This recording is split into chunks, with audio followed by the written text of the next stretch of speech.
भारत का एक छोटा सा नॉर्थ ईस्टर्न स्टेट है जो सभी कन्वेंशनल बिलीफ्स और प्रैक्टिसेस को तोड़ते आ रहा है।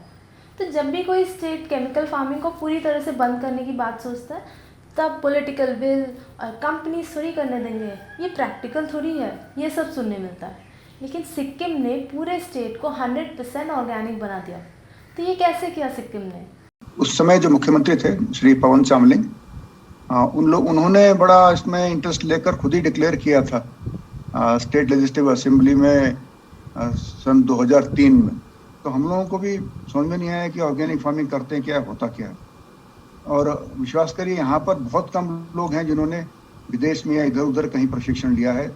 जितना इस समय तो काफ़ी स्टेबल ऑर्गेनिक फार्मिंग है, जो जो स्ट्रक्चरल फेज था, इनिशियल स्टेजेस, तो उसमें भी किसी ने कहीं से भी कोई प्रशिक्षण नहीं लिया। ये हम लोग सेल्फ टॉट ऑर्गेनिक प्रैक्टिशनर्स हैं।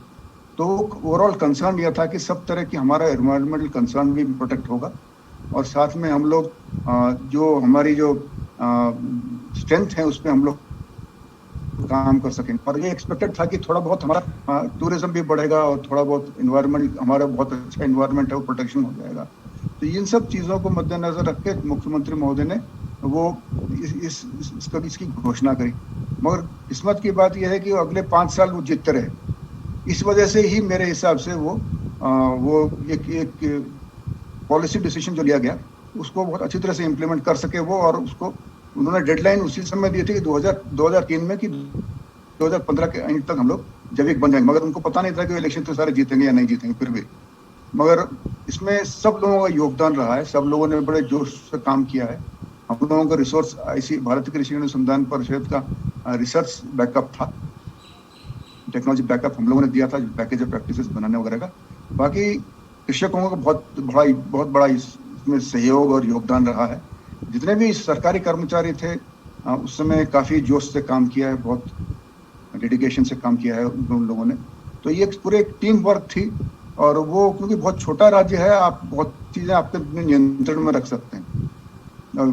आप अधिकारियों पर नियंत्रण कर सकते हैं, आप जो इनकमिंग जो आपका इनपुट आ रहा है उसको आप उस पर नियंत्रण रख सकते हैं। जैसे हमारे यहाँ सिक्किम में अगर आना है तो there are 2-3 entries main road से, जहाँ से आप ट्रक्स में सामान या व्हीकल्स में सामान ला सकते हैं। तो वेरी स्ट्रिक्ट लेजिस्लेशन, बहुत स्ट्रिक्ट लेजिस्लेशन निकाल दिए थे कि अगर किसी गाड़ी में पकड़ा गया है, किसी की गाड़ी भी सीज हो गई, तो उसके ऊपर बहुत तगड़े जुर्माना और जेल तक का उसमें प्रावधान था।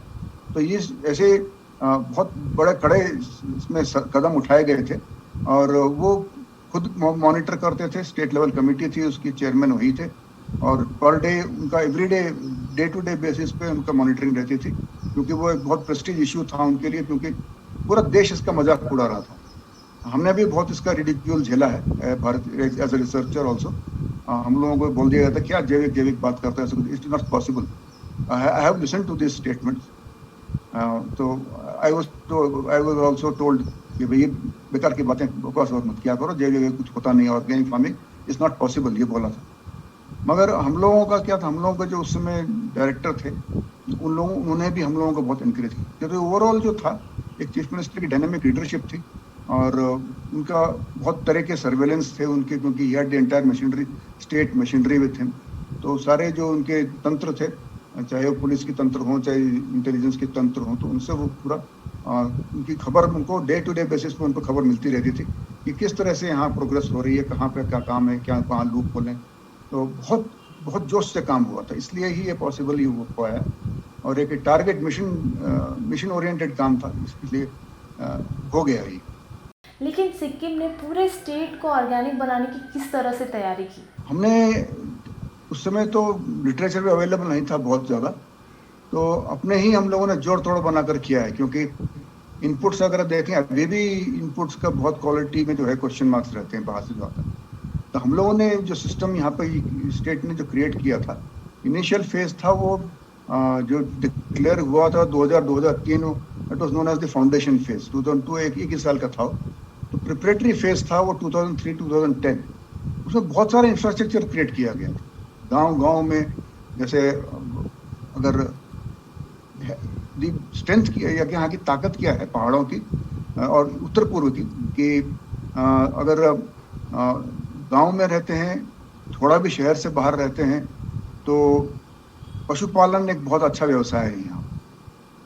अपनी ज़रूरतों के हिसाब से, जैसे अगर लैंडलेस भी है, गैर ज़मीन उसके पास नहीं भी है, तो भी वो दो गाय, कुछ बकरी, कुछ मुर्गे जरूर पाल कर रखता है। तो इंटीग्रेटेड फार्मिंग जो है, एकीकृत खेती जो है, ये सिक्किम से ही नहीं, दार्जिलिंग से शुरू होकर पूरे उत्तर पूर्व में ये बहुत बड़ी एक ताकत है ये।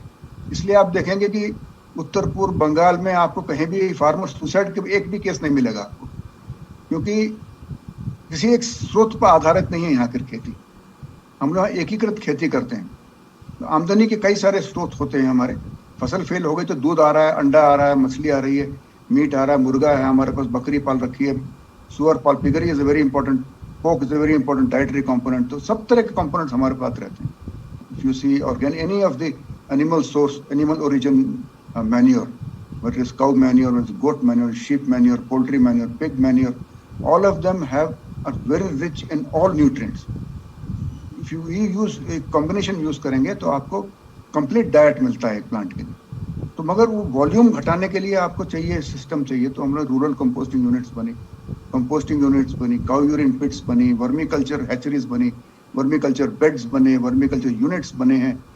फिर ट्रेनिंग कैपेसिटी हुई, कैपेसिटी बिल्डिंग बहुत, क्योंकि ज़्यादातर देखेंगे जो वर्तमान पीढ़ी है हमारी की, जो सीनियर फार्मर्स, सिटीजन फार्मर्स हैं, वो ज़्यादा उनकी पढ़ाई में ज़्यादा पहले रुचि नहीं रही थी, तो इतना उनको ट्रेन करना बहुत ज़रूरी था, जल्दी पकड़ में नहीं आता है चीज़ें, तो उनको कैपेसिटी बिल्डिंग करनी पड़ी, बहुत इंटेंसिव कैपेसिटी बिल्डिंग गांव-गांव में जीपीओ लेवल पर, घर-घर पे जाकर हम लोग, जिसे मैं बता सकता हूँ आपको, हमारा अपना बता सकता हूँ मैं, पिछले 8 साल में हम लोगों ने मोर देन 750 ट्रेनिंग प्रोग्राम्स करी हैं within, and that it is excludes training जो हमारे बाहर से राज्य से आते हैं। वो 100 से ज़्यादा राज्य से आए हैं। हमारे महाराष्ट्र से बहुत बड़े बड़े ग्रुप्स आए हैं ऑर्गेनिक फार्मिंग ट्रेनिंग लेने हमारी संस्था में। तो उस तरह से राज्य में जो स्टेट गवर्नमेंट मशीनरी थी, उन्होंने बहुत इंटेंसिव कैपेसिटी बिल्डिंग, जो क्षमता विकास के कार्यक्रम और उनको सिखाने का, प्रशिक्षण देने का कार्यक्रम बहुत तगड़ा किया। और इनकी अपनी कैपेसिटी पर, अब जब केमिकल्स बंद कर रहे हैं तो आपको अल्टरनेट देने पड़ेंगे, प्लांट प्रोटेक्शन, बायो पेस्टिसाइड चाहिए, आपको मैन्योर्स चाहिए। तो इन सब का जो इंफ्रास्ट्रक्चर था वो क्रिएट किया गया। आपने करा क्या, धीरे धीरे आपने स्टेट के जो फर्टिलाइजर कोटा होता है वो उठाना बंद कर दिया, तो सेंट्रल गवर्नमेंट सवाल उठाने लगी, क्यों भाई हमारे आप प्रोडक्टिविटी घटाएंगे, आप ये जो स्टेट कोटा है उसको आप लिफ्ट नहीं कर रहे हैं, जो थोड़े बहुत यूनिट्स से बेचने वाले उनको दुकानें को बंद कर दिया, अल्टरनेट सिस्टम क्रिएट कर रहे हैं आप। तो ये करना क्या चाह रहे हैं? आपको सेंट्रल गवर्नमेंट से बहुत कम सपोर्ट मिला था इसमें। छोटा राज्य, रेवेन्यू बहुत कम, तो जितना भी थोड़ा बहुत पैसा था वो राज्य के रेवेन्यू से ही ये सारा फंडिंग हुई है इसकी। तो इसलिए समय भी ज़्यादा लगा, क्योंकि पैसे कम थे तो समय ज़्यादा लग गया। और तो ये 7 साल इसमें करने लगे। 2010 में सीएम श्री चामलिंग जी ने बोला अब एक ऑर्गेनिक मिशन बनाते हैं। तो वो फाइनल जो इम्प्लीमेंटेशन फेज था 2011 से 2015 तक, उसमें बहुत इंटेंसिवली और काम हुआ था, है ना। तो क्योंकि वैरायटी इवैल्यूएशन करनी है आपको, हर वैरायटी इसमें रिस्पॉन्ड नहीं करेगी, तो ये सब करने बहुत टाइम लग जाता है। और आपको एक सर्टेन लेवल तक आपको प्रोडक्शन प्रोडक्टिविटी घटने नहीं दे सकते हैं। हाउ कैन यू किस तरह से उसको स्थिर रखेंगे आप? तो ये सब जांच करने में, प्रैक्टिस बनाने में बहुत समय लगता है। तो ये हम लोगों के कई साल के रिसर्च के बाद 2014 में हम लोगों ने पहला एक organic crop production in Sikkim करके, organic crop production in Sikkim की एक हम लोगों ने किताब निकाली थी। इसमें बहुत अच्छे सारे ही इसमें फसलें जो यहाँ पर उगती हैं उनके लिए ऑर्गेनिक पैकेज ऑफ प्रैक्टिस यहाँ के जो वैज्ञानिक थे ICAR की, उन्होंने बनाया था। क्योंकि इसके बिना ICAR भी नहीं मान रहा था। उन्होंने सवाल उठाए कि आपके पास पैकेज ऑफ प्रैक्टिस ही नहीं है, अब किस तरह से आप अपने आप को ऑर्गेनिक डिक्लेयर करेंगे जब आपको स्टैंडर्ड पैकेज ऑफ प्रैक्टिस नहीं। तो गाँव में ट्रेनिंग करनी है, तो जो एजुकेटेड अनएम्प्लॉयड बच्चे थे इनको ट्रेन किया गया। पहले लाइवलीहुड स्कूल्स बने, उसमें ट्रेनर्स रखे गए, इनको मास्टर ट्रेनर्स बनाया गया, उनको गांव में भेजा गया कि क्योंकि ये नया था सब कुछ, तो कैपेसिटी किसी के पास थी नहीं, लोग पीपल दो। और इसमें सर्विस प्रोवाइडर्स बहुत अच्छे मिले हम लोगों। उन्होंने सर्विस प्रोवाइडर्स हायर किए थे, 14 सर्विस प्रोवाइडर्स हायर किए थे, 8 बाहर के थे, 6 यहीं कर थे।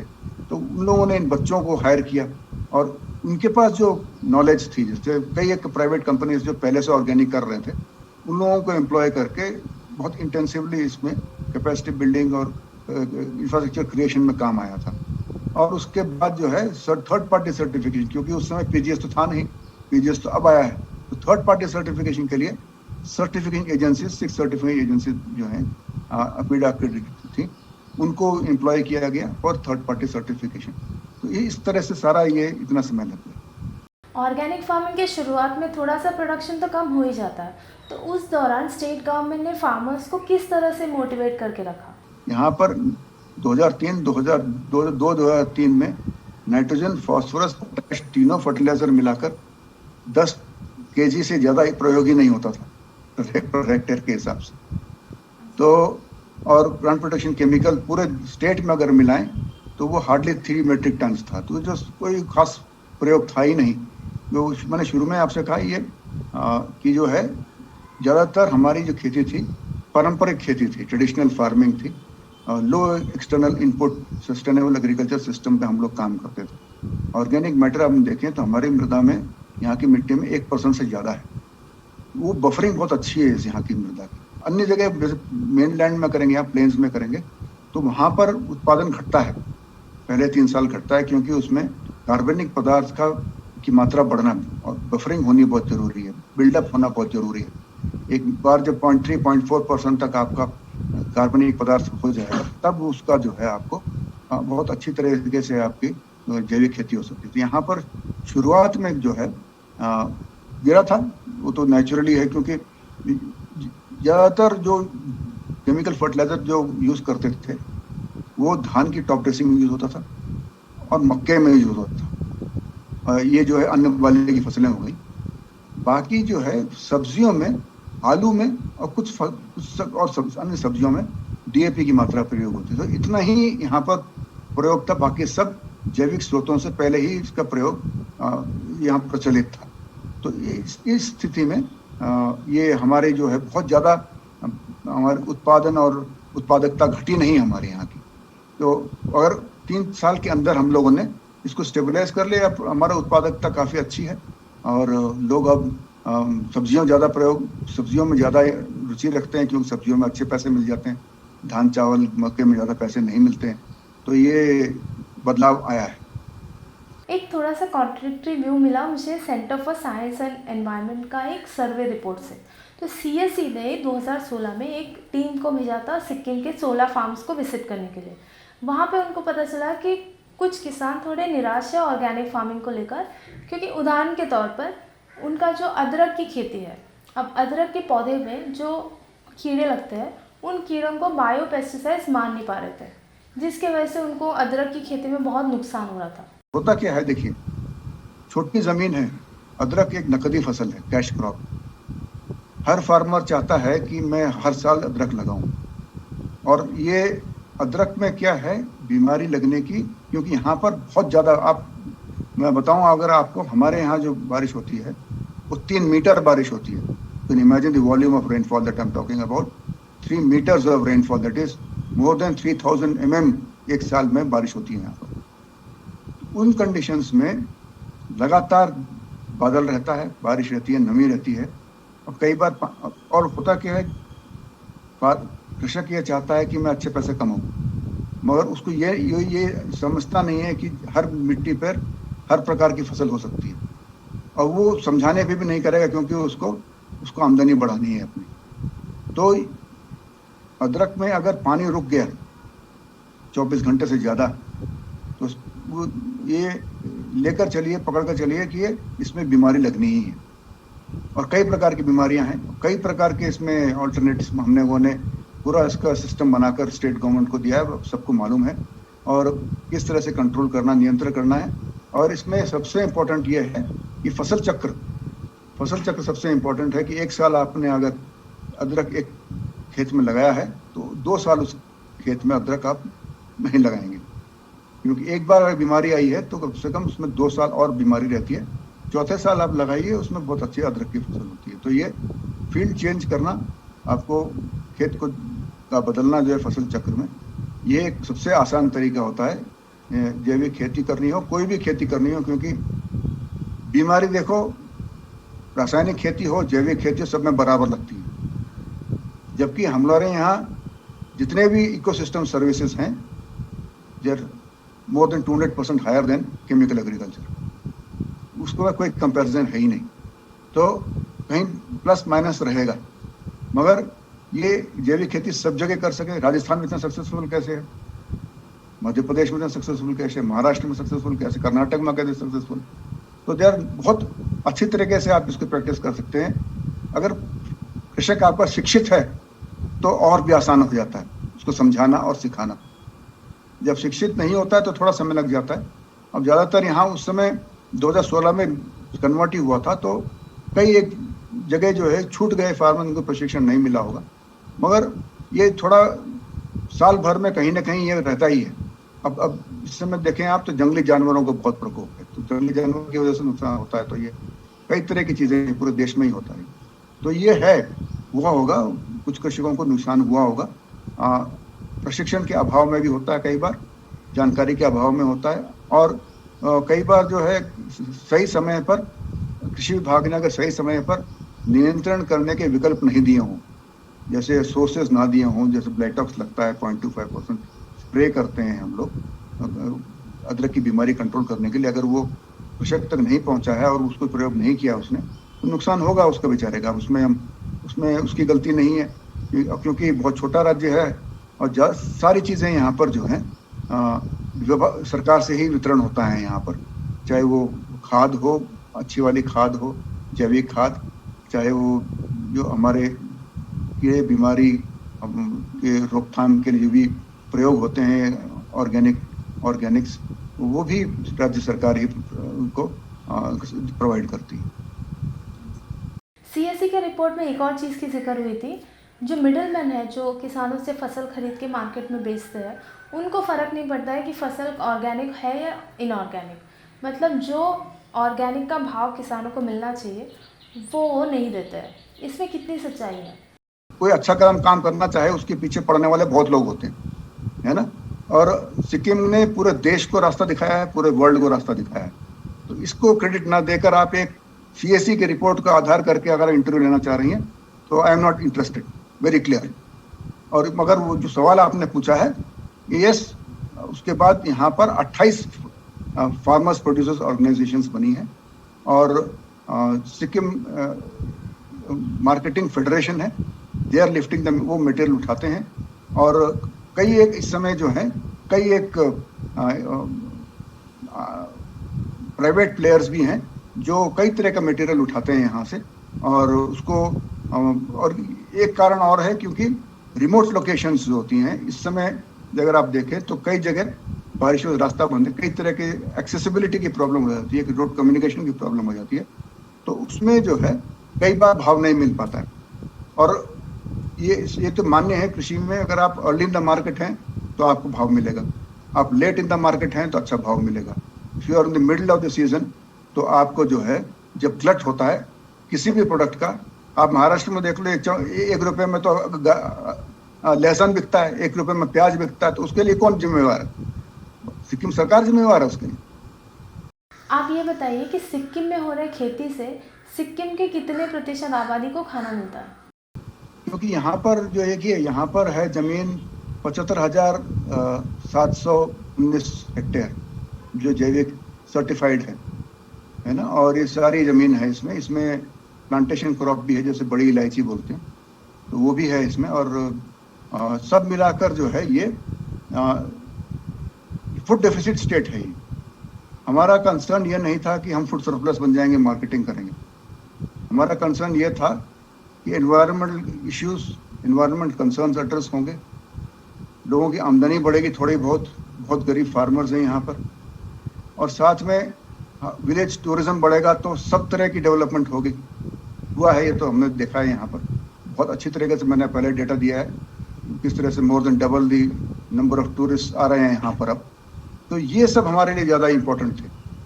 और प्रकृति को बचा कर रखना हमारा यहाँ पर, आप विश्वास करें, विश्व में 1992 में रियो डे जेनेरो समिट हुआ, द अर्थ समिट 1992, उसमें globally 18 mega biodiversity hotspots identify किए थे, और भारत से सिर्फ 2 थे, एक साइलेंट वैली वेस्टर्न घाट्स और एक ईस्टर्न हिमालयास।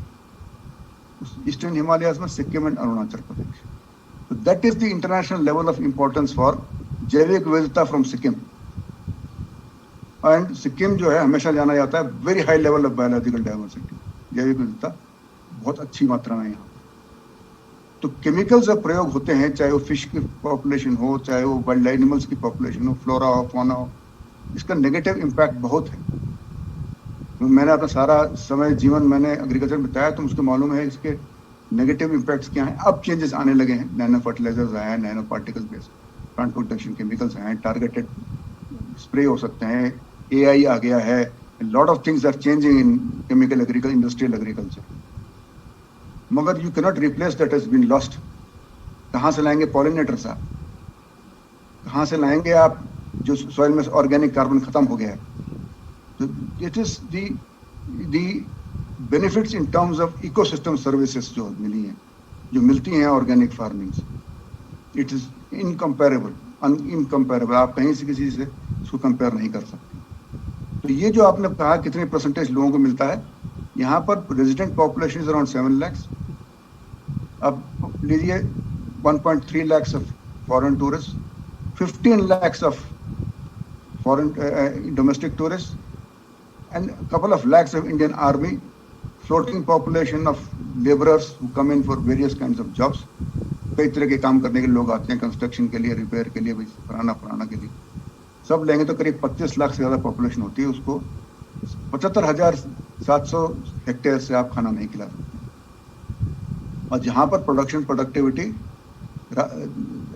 देश के औसत से बहुत कम है, क्योंकि पहाड़ की खेती जो है विषमताओं से भरी हुई होती है, बहुत कठिनाइयों से भरी होती है. तो इस स्थिति में हम लोग पूरे राज्य जितनी पॉपुलेशन है उसको, ये हमारा उद्देश्य नहीं था कि हम फूड सफिशिएंट या एक्सपोर्टिंग कंट्री बने और ये एक्सपोर्टिंग राज्य बने. और भारत का जो कृषि मंत्रालय है उन्होंने भी 4 फसलों को आइडेंटिफाई किया है एक्सपोर्ट पर्पस के लिए. वो है अदरक, हल्दी, बड़ी इलायची, कुट्टू, बकवीट और एक फ्लावर सिम्बीडियम. अब बहुत सालों से सिक्किम की मिट्टी में केमिकल्स का इस्तेमाल नहीं हो रहा है, तो इसका बदलाव सिक्किम की मिट्टी पर, उसकी बायोडाइवर्सिटी पर किस तरह से दिखाई दे रहा है? यस, ऑर्गेनिक कार्बन बढ़ा है काफ़ी, न्यूट्रिएंट अवेलेबिलिटी बढ़ी, प्रोडक्टिविटी अगर सस्टेन हो रही है आपकी, that is the biggest indicator that your soils are healthy. तो सिक्किम का ऑर्गेनिक मॉडल एग्जैक्टली कॉपी शायद ना कर पाए बाकी के स्टेट्स, क्योंकि सिक्किम में ऑलरेडी पहले से ही केमिकल्स का इस्तेमाल बहुत कम हुआ करता था. लेकिन सिक्किम ने ये प्रूव कर दिया कि और 100% ऑर्गेनिक स्टेट बनाया जा सकता है, और ये मैसेज बहुत ही इम्पॉर्टेंट है आज के डेट पर. आज के लिए इतना ही, अगले ट्यूसडे फिर मिलते हैं. Bye bye.